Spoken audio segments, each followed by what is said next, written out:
কি ব্যাপার? আমার লক্ষ্মী বউটা কি দেখাচ্ছে দেখি। বাহ, আমাকে রেখেই সবাই খেতে বসে গেছে। ছোট লোকের বাচ্চা, তোর সাহস কি করে হয় আমার প্লেট থেকে খাবার নেয়ার?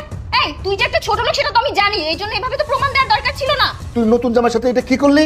বাবা জামাই জামাই করো না তো, ওর মতো একটা রিক্সা চালককে আমি জামাই বলে মানি না। ওর যদি যোগ্যতাই না থাকে তাহলে তুই এই ছেলেকে বিয়ে করলি কেন? আমি তো বিয়ে করতে চাইনি বাবা, তুমি জোর করে আমাকে ওরকম একটা রিক্সা চালকের সাথে বিয়ে দিছো। নিজে কোটিপতি হয়ে নিজের মেয়ের একটা রিক্সা চালকের সাথে বিয়ে দিছো। একটাবার আমার পছন্দ অপছন্দ জিজ্ঞেস করছো তুমি? তারপরেও তুই ছেলেটার সাথে এমন খারাপ ব্যবহার করতে পারিস না। গতকাল রাতেই তোদের বিয়ে হয়েছে, আর সকাল হতে না হতেই তুই তার সাথে এমন খারাপ ব্যবহার শুরু করে দিলি। বাবা থামো তো, ওর মতো রিক্সা চালক তোমার জামাই, তুমি ওকে সম্মান করো। আমি ওকে সম্মান করতে পারবো না ওর মতো একটা রিক্সা চালককে, কারণ আমি ওকে নিজের জামাই হিসেবে মানিই না।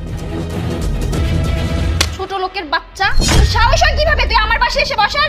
এই তোর মতো ছোট লোকরা না আমার আশেপাশে আসারও সাহস পায় না, 100 হাত দূরে থাকে। আর তোর কত বড় সাহস তুই আমার পাশে এসে বসলি? আচ্ছা একটা কাজ কর, তুই আমার পাশে না বসে আমার কোলের উপর এসে বসে থাক। এমো, তোর সাহস কি করে হলো ওর গায়ে হাত তোলা? আর তুই ওকে বারবার রিক্সা চালক এসব কে বলছিস?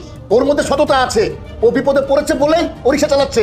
দুদিন পরে দেখবি ওটা ভালো চাকরি পাবে। বাবা ওর মতো একটা রিক্সাওয়ালা চাকরি পাবে সেটা না তুমি বিশ্বাস করতে পারো, আমি বিশ্বাস করতে পারতেছি না। অবশ্যই ও চাকরি পাবে, কেন পাবে না? ও অবশ্যই চাকরি পাবে, এটা আমি মনে প্রাণে বিশ্বাস করি। বাবা তোমার বিশ্বাস করতে হয় তুমি করো। এই ছোট লোকের বাচ্চা, এক্ষুনি আমার বাসা থেকে বের হয়ে যা। আর তুই যদি আমার বাসা থেকে বের না হোস আর আমার পাশে বসে খাওয়ার চিন্তা ভাবনা করিস, আমি এক্ষুনি এই মুহূর্তে বাসা থেকে বের হয়ে যাব। না না, তোমার কোথাও যাইতে হবে না।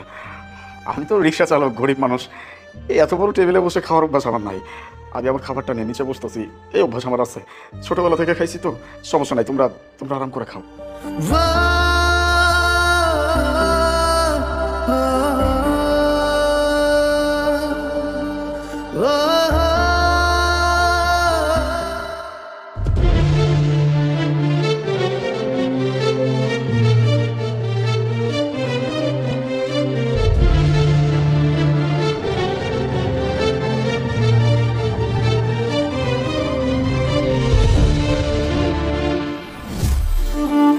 মা, একটু হা করতো।